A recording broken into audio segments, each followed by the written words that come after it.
fa. Ti vedo.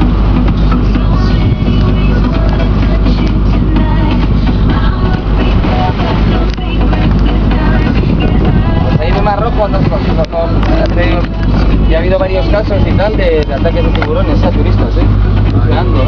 ¿Marruecos? No, en el Mar Rojo. Ah, el Mar Rojo. El Mar Vermelho. Por ahí, por Ah, Egipto y por ahí ya ha habido movidas. Sí. Mira, yo ese museo donde estaban los corales. Perfecto, nunca había visto la vida, me encantó. Yo pensaba que este también hacía museo. ¿Cuál? Este, no. Pero él me dijo que no. Excursiones, una garita, un paseíto, un bañito, si hay sueltos de delfines, un poco de música.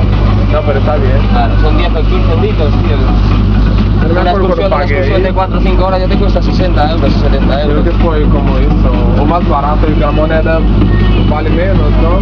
Yo Claro. creo que nos costó como unos 36 euros. 36 euros.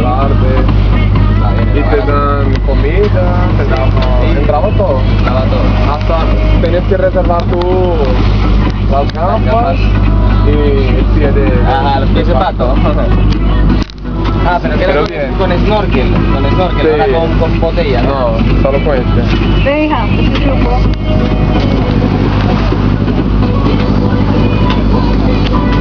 Bueno, vamos a dejarle a los niños ahora un poquito, ¿vale? Vale. Ok. You want to try the boat a little bit? Ay, Come on. No problem. a ver. No problem. Gracias. Ay. Okay. You want? I'll let you take a picture. Lançadinho. If you do it, I give you a present, okay?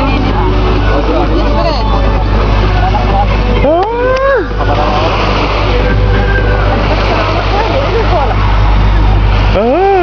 From me.